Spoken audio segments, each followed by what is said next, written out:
Graça e paz, irmãos, estamos no nosso último estudo, baseado no livro Quando o Céu Invade a Terra, do pastor Bill Johnson.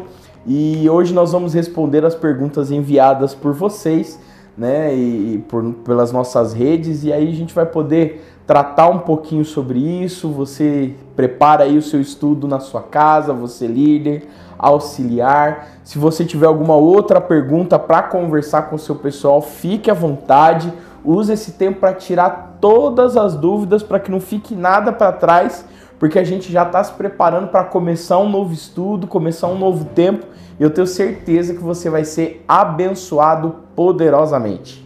Graça e paz, espero que vocês estejam todos bem. É um imenso prazer estarmos juntos mais uma vez, eu, o pastor Felipe, para que nós possamos falar, eu creio que de forma resumida, ou quem sabe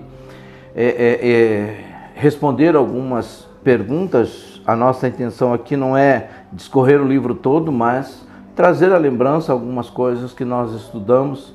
Mas como ele mesmo falou, você está na total liberdade de fazer um resumo, caso você queira, de todos os estudos e discutir na sua IC junto com o seu pessoal. Isto é apenas uma ideia. Nós estamos trazendo uma ideia, mas vocês podem fazer isso, baseando-se, óbvio, no livro que nós estudamos nesse tempo, ok? Então vamos às perguntas. O pastor Felipe vai fazer as perguntas e eu vou, na medida do possível, ou nós vamos respondendo, ok? Até porque é mais fácil fazer a pergunta do que responder. Um comentário diz que Bill Johnson vive e respira Mateus 6,10. Venha o teu reino, faça a tua vontade, assim na terra como no céu. Pergunto: como chegar à estatura de viver e respirar? Você, pastor, tem um versículo que vive e respira? Olha, eu acredito que o texto de Mateus 6,10, quando Jesus ensinou na oração, venha o teu reino, e que o Bill Johnson fala sobre ele, e respirar e comer esse versículo, eu acredito que para nós cristãos o reino já veio, o cristão já está, o reino já está entre nós. Então, eu estava estudando hoje de manhã e meditando sobre isso, pensando na questão do reino, por exemplo.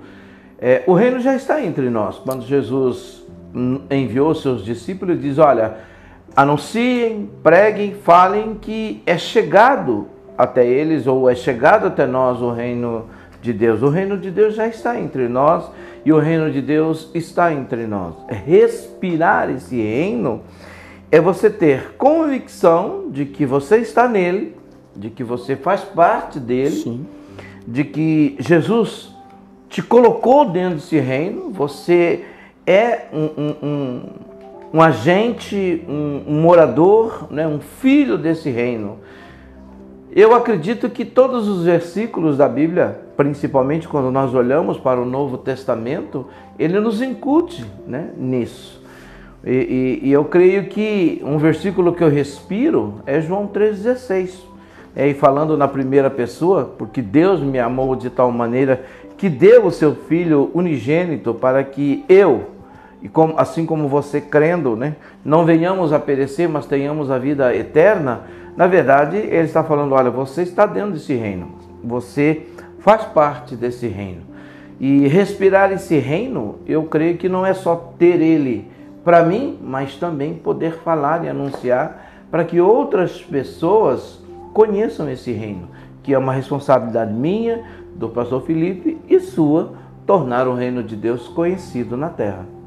Até dentro dessa questão do versículo, lá em casa nós aprendemos, desde o tempo de namoro, eu e a Cláudia, a sermos apaixonados pelo Salmo 37, lá no versículo 5.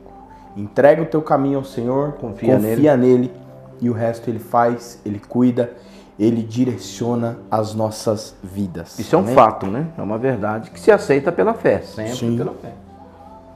A vida cristã normal seria uma doação total para viver o sobrenatural. Em meio a tantas diferenças na sociedade, isso seria uma loucura? Não. Na verdade, isso não é uma loucura, Eu creio que é possível nós vivermos o sobrenatural todos os dias. Que, aliás, eu digo para você, e é uma convicção muito minha, nós vivemos esse sobrenatural todos os dias. Viver, respirar, não é? Não é algo que existe uma explicação científica do ponto de vista científico por si só, mas sim como uma doação, como uma dádiva sobrenatural do Criador. Porque quando Deus não quer que nós vivamos, simplesmente Ele corta a nossa respiração e a gente morre.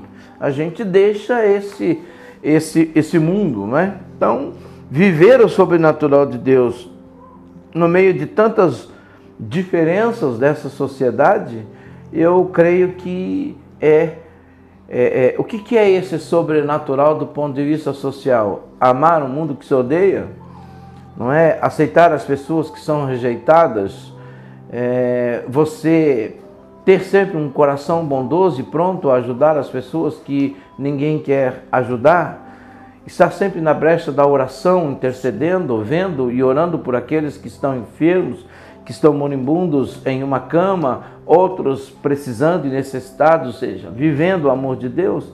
Eu creio que o sobrenatural de Deus não é somente você viver os milagres estonteantes que a gente ouve e que muitas vezes a gente vê, mas o sobrenatural é você poder abrir os olhos pela manhã e poder contemplar a Deus por mais um dia, por mais uma hora, por mais um minuto de vida. Viver é algo sobrenatural, porque até hoje as pessoas falam muito da vida, mas ninguém consegue explicar a vida do ponto de vista biológico que nos convença. Por quê?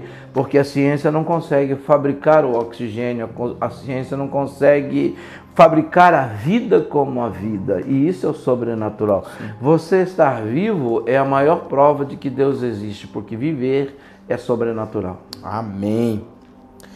Vivemos num mundo imaturo e espiritualmente raso. Por isso não entendemos de fato o que é o arrependimento? Eu creio que do ponto de vista muito humano, né? Não quero nem falar do ponto de vista filosófico, sociológico, mas do nosso ponto de vista, o arrependimento, e ele traz uma explicação, que ele vai gerar o quê? Uma conversão, uma mudança de direção. Quando eu me arrependo, e esse arrependimento ele soma, né, tanto a questão intelectual de eu entender, olha, eu me arrependo, como a emocional ou o emocional, e também principalmente o espiritual, o arrependimento me leva ao reconhecimento de que eu errei, de que eu falhei. Mas eu creio que essa não é uma palavra muito usada pela sociedade hoje. Sim. O mundo hoje, ela não tem uma ideia clara do que é arrepender-se, a não ser de coisas banais. Mas Deus não nos chamou para que eu e você nos arrependamos somente das coisas banais. Mas o arrependimento, ele abre uma porta quando a gente aplica esse arrependimento e confessa os nossos erros, quando nós reconhecemos o nosso pecado, a nossa falha e pedimos perdão a Deus, porque o arrependimento, eu creio que ela mostra a mim uma necessidade de perdão. Sim. Todas as vezes que eu me arrependo, ela mostra para mim uma necessidade de alinhar a direção, de me colocar no caminho certo, na atitude certa, no comportamento certo. Não é só um arrependimento como um assentimento mental, mas um arrependimento que gera uma metanoia, uma mudança de mente e uma necessidade de mudar, né? Então, esse arrependimento vai gerar uma conversão, ou seja, eu vou mudar a direção, eu vou mudar a rota, eu vou mudar a minha maneira de pensar, a minha maneira de agir, para que o resultado na minha vida seja diferente. No caso de nós que reconhecemos o pecado, o arrependimento nos leva a Deus. E pedimos perdão, Ele nos perdoa e Ele alinha a nossa rota de vida, gerando em nós a vida abundante dEle. E na verdade, eu acho que essa falta de arrependimento, ela está mais ligada não à imaturidade, mas à falta de relacionamento com Deus. Se nós nos relacionamos com Ele, nós vamos entender e vamos entender a necessidade de nos arrepender. Até porque, mesmo sendo imaturos, né? Até porque eu acredito piamente nisso, né? Quem nos convence do pecado, da justiça e do juízo é o Espírito de Deus quando aplica a palavra na nossa vida. Sim. E se Ele nos leva a isso, é porque nele está a disposição de nos perdoar, Sim. de mudar a nossa história. Exatamente. Tendo maturidade ainda ou não. Não é isso. A humanidade ainda pergunta: como eu devo orar? Essa é uma pergunta fácil e difícil de responder. Na verdade, existe uma diferença entre orar e rezar, né? Rezar são palavras repetitivas. O Senhor Jesus nos ensina a orar como manter um diálogo com Deus, sim, uma conversa sincera, honesta e transparente com Deus. Não que nós, na oração, né, vamos surpreender Deus, porque Deus nunca vai ser pego de surpresa. É impossível que nós venhamos a surpreender Deus. Mas a oração, e eu tenho comigo, que é o momento em que você confia, abre o seu coração a Deus e você fala com Ele do que você está sentindo, do que você está desejando, do que você está buscando, né? O que você fez de certo. Você louva a Deus e agradece a Deus na oração, porque Ele te deu uma direção para você fazer certo e você obedeceu. Mas e quando eu erro? Você também ora arrependido, pedindo perdão a Deus por aquilo que você fez. Mas eu acredito que a oração, quando nós estamos no nosso secreto, a oração não é algo onde a gente vai levar um conhecimento ou buscar na oração o nosso clamor, a nossa súplica para que Deus venha em nosso favor somente. Mas é para que Deus revele-nos também, porque no âmbito do secreto, da oração, do diálogo com Deus, nós aprendemos a nos conhecer, porque sim, Deus fala conosco, né? Não sou somente eu quem falo com Deus, mas eu também paro para ouvi-lo. Por isso a oração, ele é um diálogo. A oração não é um monólogo, é um diálogo, né? Onde eu falo e Deus ouve, onde Deus fala e eu ouço. E como Deus nunca erra, Ele vai revelando a mim como eu estou, como eu sou, o que eu preciso mudar, melhorar, mas também Deus reconhece aquilo que nós acertamos, não é? E Deus nos incentiva naquilo que nós acertamos. E eu acho muito legal, e eu vou falar por mim, porque nos meus momentos de oração com Deus, ali eu choro, ali eu sorrio. E a maior dificuldade para a gente na oração é a gente ter a coragem de nos desnudarmos diante de Deus, de falar de nós, rasgar o nosso coração, não ser tão, como é que eu posso usar a palavra, não sermos rasos na oração, não sermos repetitivos na oração e não sermos mecânicos, robotizados, né? Não transformar o nosso momento de oração numa reza, em vãs repetições, como a própria palavra nos diz, mas aprender a abrir, a dizer, como por exemplo o Davi, não orando ao Senhor, diz: Senhor, sonda-me, olha lá no profundo do meu ser, vê se há em mim algum caminho mau e guia-me pelo caminho eterno. Então a palavra de Deus tem esse poder de penetração, como Hebreus nos fala, e eu creio que a oração é no momento em que nós permitimos que essa palavra ela haja de uma maneira mais poderosa, porque ela gera esse quebrantamento pelo próprio Espírito. Então a oração é o seu momento de a sós, de isolamento com Deus. Eu estou falando do seu tempo de intimidade. Não estou falando da oração coletiva, da oração que você faz na igreja. Levantamos um clamor. Levantar um clamor. Não estou falando disso. Eu estou falando do seu momento. Você e Deus, Deus e você. Até Jesus ele nos ensina o lugar de orar, dentro do quarto, com a porta fechada, em secreto, e também ensina os discípulos a oração do Pai Nosso, que ele dá ali uma sequência, né? Uma lista de coisas a serem feitas durante a oração, mas nós não podemos transformar isso em mecânica. A gente tem que entender que o quarto ele é um lugar de intimidade da casa. Então, quando nós vamos para o quarto, fechamos a porta, nós estamos com alguém que é íntimo da gente, a gente pode falar na nossa maneira aí, né? E o que nós chamamos de oração do Pai Nosso, na verdade, não é uma oração, é um modelo, né? De como a gente deve orar. Reconhecer que Deus é Pai, reconhecer que Ele é provisão, reconhecer que nós dependemos, reconhecer que Ele é soberano. Ele está dando ali um modelo de como nós devemos orar, mas nós transformamos o Pai Nosso, que é um modelo de oração, numa oração. Não que não seja, mas é um modelo de oração. Quando você começa a orar, e eu acho muito interessante que Jesus começa: Pai Nosso que estás no céu. Você precisa saber onde Ele está. Santificado seja o teu nome. Saber que você está conversando com alguém que é santo. Venha o teu reino. Então, Ele é que traz o reino dele até nós. E assim, não é? E depois vai falar do quê? Da dependência para vestir, para andar, para viver. Sim. É esse reconhecimento que a gente precisa entender. Então, o Pai Nosso, ele foi transformado em uma oração. E ele é uma oração que Jesus nos ensinou. Mas ele é um modelo. Um ponto de partida. Um ponto de partida. Quando você vai orar, você precisa sempre recomeçar, ou melhor, reconhecer que Ele está em cima, você está embaixo. Ele é Senhor, você é servo. Ele é Pai, você é filho. Ele é Deus, você é adorador. Amém. Uma outra questão que nós temos aqui, eu quero fazer essa pergunta, isso aqui vai ser bem tranquila, viu, pastor? Fica tranquilo.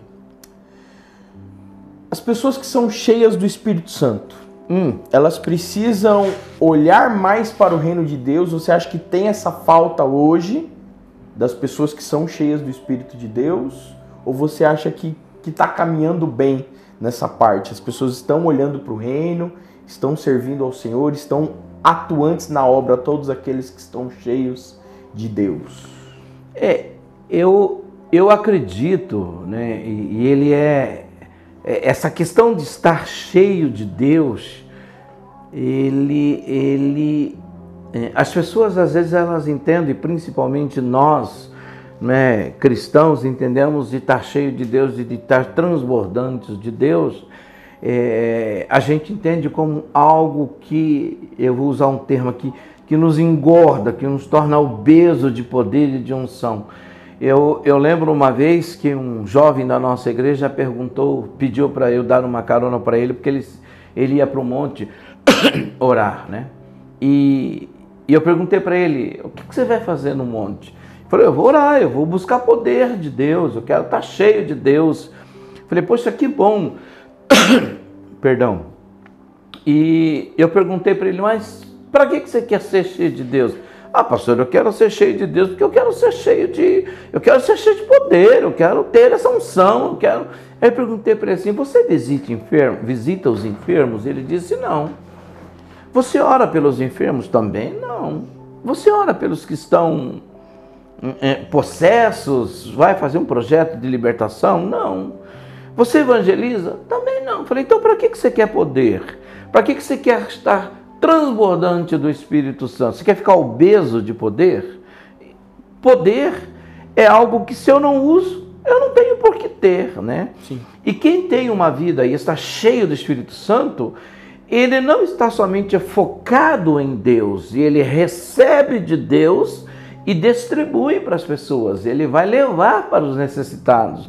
Jesus vivia cheio do Espírito Santo, ele orava de madrugada, ele orava à noite, ele passava no monte orando ao Pai, mas de manhã ele ia curar os enfermos, falar do reino, evangelizar aqui que eu estou falando, é anunciando o reino de Deus, suprindo necessidades espirituais de pessoas, pregando e tornando o amor e a graça de Deus conhecida e se revelando como o Senhor e Salvador da humanidade, embora ele ainda não tivesse falado, na verdade, o que ele queria, né? E não é não o que ele queria. Muitos não entendiam o papel de Jesus, mas ele estava se revelando ao mundo. Sim. Como o Messias, o Emanuel, Deus conosco. Então, uma pessoa que é cheia do Espírito Santo, ele basicamente, ele olha para duas coisas, ou duas direções.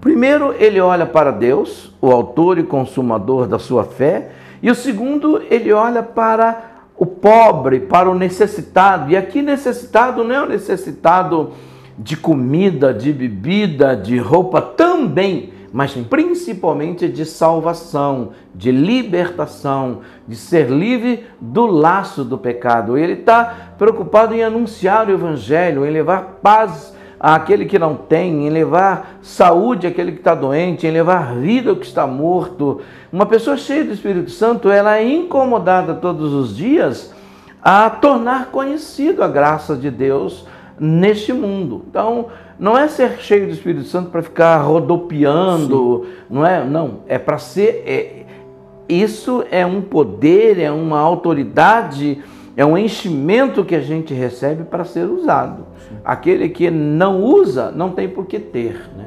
E o Espírito não vai gastar com quem não vai usar. Exatamente. E nós temos que tomar muito cuidado. Se você não está sendo usado no reino e você se considera cheio, significa que você precisa se encher um pouquinho mais, porque ser cheio do Espírito nos dá necessidade de servir o reino. Se você não tem essa paixão pelo reino de Deus, e diz que é cheio do Espírito Santo, tem problema. Diz que é cheio do Espírito Santo, sinto te dizer, você precisa se encher, ser cheio mais do Espírito Santo. E ligando essa questão... Deixa eu só fazer um adendo aqui, porque, gente... a Bíblia diz que o amor de Deus ele é derramado no nosso coração pelo Espírito Santo que nos foi dado. Sim. Se eu tenho o Espírito Santo, eu estou transbordando, eu estou amando. E eu amo quem? Só Deus? Deus não quer que eu o ame somente, mas o amor que eu tenho por Deus, ele é revelado no amor que eu tenho por aquele que está perdido, que precisa de salvação, e pelos irmãos, óbvio, né? Dentro da igreja, a comunidade. E ligando essa pergunta com outra, é o seguinte: nós estamos passando por um tempo em que nós vemos muitas doenças na bipolaridade, nós vemos várias questões acontecendo dentro do pensamento das pessoas. Como separar essa unção transformadora, esse poder que vem do céu, essa glória que nos toma em muitos momentos, de simplesmente um momento de emoção que foi criado pela nossa mente e por qualquer desvio? Existem duas coisas que há que ser considerado, né? Uma são as doenças mentais, que são patológicas, que são problemas de estruturas da mente, e doenças da mente, não é? E o que você falou e o que a gente está falando aqui são de doenças da mente. E eu acredito que doenças da mente, elas vêm principalmente para o cristão, é o esvaziamento de Deus. Né? Quando eu me esvazio de Deus, alguma coisa vai entrar na minha mente, vai entrar no meu coração. Por isso que Paulo, escrevendo aos Romanos, ele diz que a gente não deve, nós não devemos nos conformar com este mundo, né? No sentido de tomar a forma deste mundo, mas sermos transformados pela renovação do nosso entendimento. Ou seja, o que é renovar o meu entendimento numa linguagem muito simples para nós entendermos? É eu entender, é eu buscar compreender de que o conceito que o mundo me dá e o conceito que Deus me dá, e eu estou falando aqui para cristãos, são conceitos diferentes. A Bíblia diz que o príncipe deste mundo veio matar, roubar e destruir, e que o Senhor veio para que nós tenhamos vida e vida com abundância. Essa vida abundante não é só a vida na eternidade, pós-morte, paraíso, não, é a vida abundante agora, é viver aqui. E não tem nada a ver com riqueza, com, sabe, posso trocar de carro, tenho um monte posso comprar roupas de marca, tenho muito dinheiro no banco. Não, isso também não tem nada a ver. Isso é o que você consegue na vida, mas não significa vida, né? Você pode ter uma vida abundante mesmo tendo necessidade de um monte de coisa. Por quê? Porque a vida abundante é a segurança que eu tenho em Deus e uma mente totalmente voltada para Ele, tendo a mente de Cristo. A Bíblia diz que o diabo veio para matar, roubar e destruir. Então, há uma coisa que nós precisamos saber. O diabo, ele entra na vida de um crente ou tentando atrapalhar ou tentando destruir, porque nós somos salvos pela fé. Nós somos cheios do Espírito Santo pela fé. Então, há três coisas que eu chamo de o tripé da vida cristã, que é fé, amor e esperança. Desses três, nós vamos entrar na eternidade levando o amor, porque eu não preciso de fé no céu, né, na vida eterna. Eu também não preciso de esperança na vida eterna. A esperança que eu tenho hoje é de entrar na vida eterna, mas o amor, eu vou sempre precisar dele, porque Deus é amor, eu vou conviver num ambiente de amor eternamente. Então, o que o diabo faz? A primeira coisa que ele faz, ele tenta matar a minha fé. Se ele mata a minha fé, obviamente, o que ele faz? Ele veio matar, então ele vai tentar de tudo para matar a minha fé. Uma vez que ele mate a minha fé, ele vai roubar a minha esperança, porque a esperança que eu tenho em Deus é pela fé que eu exerço nele. Se eu perco essa esperança, se ele já me matou e ele roubou a minha esperança, destruir a minha vida espiritual, destruir tudo que eu sonho de eternidade, de vida com Deus, é um passo, né? Então ele vem matar, roubar e destruir. E daí ele começa a incutir coisas na minha mente que vão trazer medo, insegurança, vão trazer ansiedade, vão gerar depressão. O que é depressão? De uma forma muito simples, é o medo do amanhã. É o medo de que as coisas não vão dar certo. É a frustração de que eu tentei e não consegui. E ele vai gerar também minha depressão. Então a depressão não é só o medo do amanhã, o medo de eu não conseguir, mas é a frustração daquilo que eu fiz e deu errado. Mas quando eu tenho esse Deus e essa segurança nele, o que eu faço? Eu sei que eu não sou perfeito em mim, mas eu confio nele. Sim. E a minha mente, ela está nele. A Bíblia diz que eu tenho a mente de Cristo. E a mente de Cristo é para buscar as coisas do alto. Paulo, escrevendo a Colossenses, ele diz que nós que somos de cima, devemos buscar as coisas de cima, onde Cristo está sentado à direita do Pai. Então, se eu me coloco nessa posição, se a minha mente está sintonizada na eternidade, na palavra de Deus, eu não vou deixar o diabo, o mundo e nem ninguém me roubar. Então eu não tenho por que ter ansiedade, depressão, angústia. Eu não estou dizendo que a gente não passe por fases, né? Todo mundo tem suas fases. Nós enfrentamos situações difíceis, mas quando nós temos palavra suficiente, fé suficiente, esperança suficiente, isso são fases, são tempestades que vêm na nossa vida e vão passar.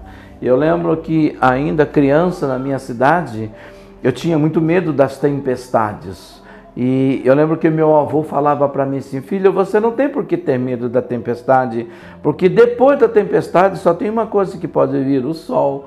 Mas quando vem o sol, você precisa se preparar, porque existe a possibilidade de vir a tempestade. Momento. Então, a gente às vezes inverte todas essas coisas.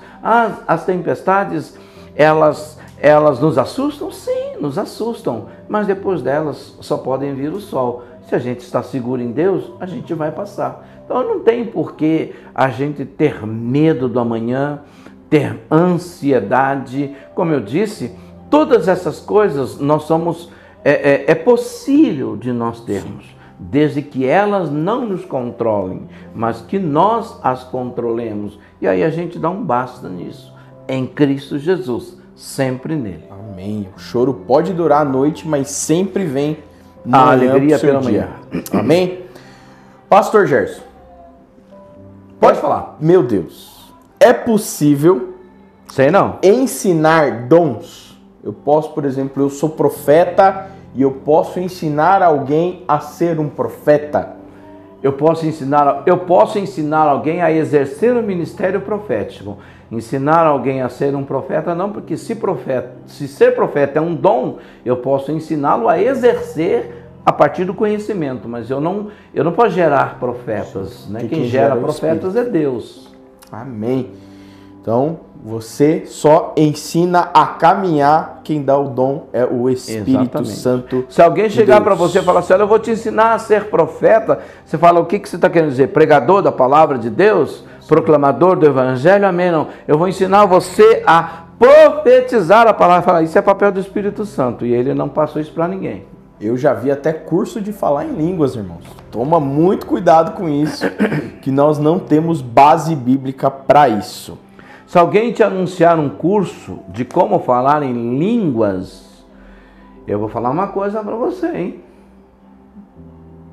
Ó a minha cara.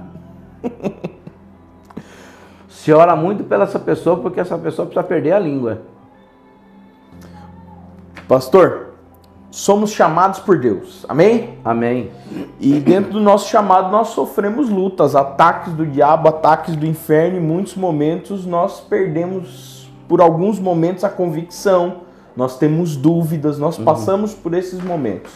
Como é que a gente mantém a postura e a convicção na hora que a gente está sendo, naquele dia que você está sendo atacado, naquele dia que a dúvida bate ali na cabeça e fala assim, será que eu fui chamado mesmo?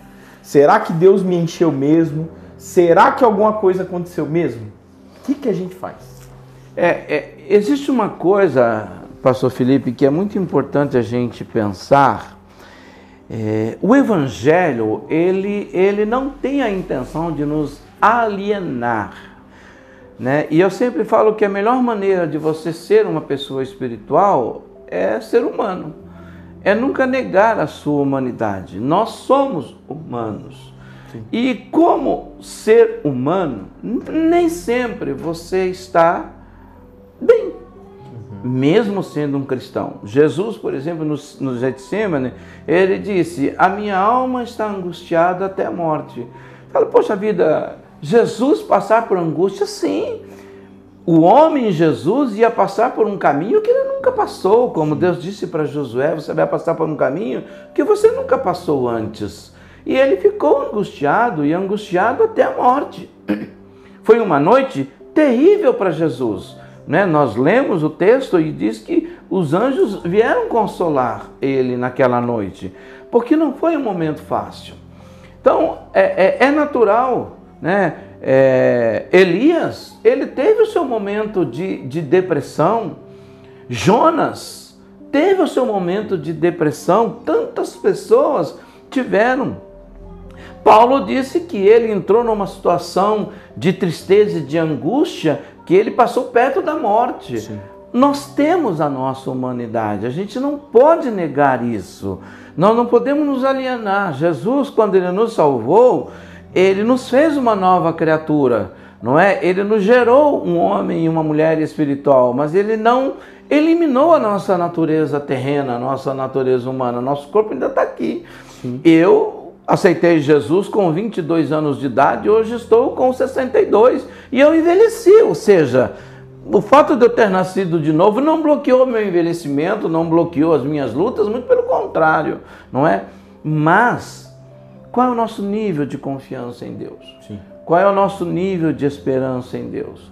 Então, eu acredito que as lutas, elas vão fazendo com que a gente crie robustez, com que a gente crie, com que a nossa fibra espiritual, com que o nosso músculo espiritual, me permitam usar esse termo, não é?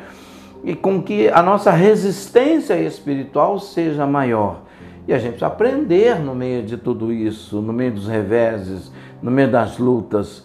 E se a gente negar isso, a gente se aliena, né? E começa e corre o risco de negar a nossa fé. Ah, mas se Deus é tão bom, por que eu estou passando por tudo isso? Nós estamos num mundo caído, um mundo que jaz na mão do maligno, né? Nem tudo que nos acontece é por causa do diabo. E nem tudo que nos acontece é por causa do mundo, mas é porque nós estamos em um mundo onde o diabo impera, onde o mundo jaz no pecado e no maligno. Mas nós temos basicamente 3 inimigos, né? O primeiro deles, e aqui não é por hierarquia, mas apenas por item, vamos dizer assim, o primeiro é o diabo, né? Ele veio para matar, roubar e destruir. O segundo inimigo é o mundo. O mundo, ele está aqui, nós estamos nele, e a vaidade está aí, e tudo se mostra para nós, para que a gente acabe amando esse mundo e as coisas que estão no mundo. E o terceiro e pior inimigo é a nossa natureza humana. Sim. É a nossa carne, né? Porque ela é influenciável. Por isso que Paulo diz que a gente tem que Nós devemos nos manter na cruz, estar crucificado com Cristo. Então, não negue a sua natureza, mas tenha consciência de que a velha natureza já foi crucificado. Mas mesmo na cruz, ela grita. Mesmo na cruz, ela dá os berros dela, sim, querendo alguma coisa, não é? E aí a gente precisa entender que ela não pode sair de lá. Nós temos que andar no Espírito, viver no Espírito e buscar sempre ter essa vida com Deus. Então eu acredito piamente que se eu negar a minha humanidade, eu não vou ter força para lutar contra as lutas que vêm. Mas ela não é maior do que esse novo homem que se refaz para o pleno conhecimento de Deus. Esse homem espiritual, no caso a mulher espiritual, o filho, a filha de Deus, cheia do Espírito Santo, selado com o Espírito, pronto para enfrentar e superar tudo isso. E até importante, no momento da dúvida, tenha duas coisas em mente, que eu gosto de guardar sempre o momento da tristeza, para o momento da dúvida, ministerialmente falando. Tenha sempre em mente os testemunhos das pessoas que você foi usado para abençoar. Traga sempre à memória isso, porque você sabe que não foi você, você tem certeza que foi Deus. Então tenha esses testemunhos e tenha alguém para quem você possa contar, para abrir o coração, para estar junto com você no dia mal. A sinceridade no dia mal, ela faz toda a diferença. E o dia mal vem, né? Sim. O dia mal vem para todo mundo. E a última pergunta, vamos para a última pergunta? Vamos. Pastor, sermos cheios do Espírito Santo deve nos fazer relevantes, certo? Sempre. Como é que eu faço para ser relevante? Ser cheio do Espírito Santo. Aleluia! Ser cheio do Espírito Santo. Eu falo que nós não precisamos forçar nada, né? Quando você planta um pé de limão e você cuida, você aduba, é natural que ele dê o quê? Limão. Você não vai colher abacaxi, não é? Se você planta um pé de laranja, é a mesma coisa. Então, se nós somos regados por Deus, bebemos da água da fonte da vida, comemos o alimento celestial que é a palavra de Deus, como árvore plantada junto ao ribeiro das águas, é natural que a gente produza. Sim. Agora, eu entender que eu devo ser uma testemunha e eu sou chamado para testemunhar do amor de Deus. Nem todos Deus chamou para ser evangelista, nem todos Deus chamou para ser pastor, nem todos Deus chamou para ser apóstolos, nem todo mundo Deus chamou para ser escritor do Evangelho, mas todos Deus chamou para testemunhar o amor dele. E testemunhar do amor de Deus, você não precisa fazer um seminário, uma faculdade. Testemunhar do amor de Deus é falar da sua experiência com ele. E experiência, gente, não é algo que a gente fala, é algo que a gente vive. Sim. Eu tenho que falar do que eu vivo. Eu costumo sempre contar a história do bolo, né? Imagine que a esposa do pastor Felipe, a pastora Cláudia, fez um bolo excelente lá. Ela não faz bolo, mas eu estou usando um exemplo. Ela fez um bolo... Mas a panqueca é uma delícia. A panqueca. Vamos para a panqueca. Vamos para a panqueca para ser verdade, né? Quem sabe sai uma panquequinha lá em casa. Ela fez uma panqueca e o Felipe chega, pastor... A minha mulher faz uma panqueca e hoje ela fez uma panqueca maravilhosa. Olha, é uma coisa... Meu Deus, que maravilha de panqueca. Jesus. Ele até entra no Pentecostes por causa da panqueca. E eu ouvi. Aí eu chego para minha mulher e falo assim, você já comeu a panqueca que a pastora Cláudia faz? Ela fala, não. Eu falo assim, que maravilha a panqueca! Olha, uma coisa fora do comum. Eu nunca vi uma panqueca tão gostosa, tão maravilhosa. Eu deixo a minha mulher com os olhos estatelados me ouvindo. E no final ela fala assim, você comeu aonde? Eu falo, não, eu não comi, foi o Felipe que falou. O que vai acontecer? Eu falo, vá, para com bobagem. Como é que você vai falar de uma coisa que você não sabe? O Evangelho, a gente testemunha daquilo que a gente vive. A gente não pode testemunhar E é por isso que Jesus disse, olha, se você não comer a minha carne e não beber o meu sangue, você não tem parte comigo. Ele está falando de experiência, ele está falando de relacionamento, ele está falando de vida, não é? Viver nele, com ele, por ele, para ele. E é essa vida que vai fazer com que a gente, cheio do Espírito Santo, expresse esse amor. Então, como é que eu sou relevante? Quando eu sou cheio do Espírito Santo. E como que eu sou cheio do Espírito Santo? Quando eu tenho intimidade com Deus, com a palavra dele, e conscientemente eu sei que eu tenho que falar daquilo que eu experimento. Então, se eu experimento de Deus, eu falo de Deus. Por que você pega a crente que sabe falar mais do mundo do que de Deus? Porque ele experimenta mais do mundo do que de Deus. Sim. Não é? Você sempre vai refletir aquilo do qual você está cheio. E você influencia alguém, mesmo que seja uma pessoa. Se você for relevante para um, você já cumpriu o seu papel, você tem que ser cheio para influenciar e ser relevante sobre aquela vida. Aliás, você sempre está influenciando alguém, sim, porque alguém está te vendo, não é? Seja positivo ou negativo. Mas eu espero em Deus que, cheio do Espírito Santo, aleluia, você seja relevante e influencie positivamente. Amém? Vamos orar? Nós já estamos encerrando hoje.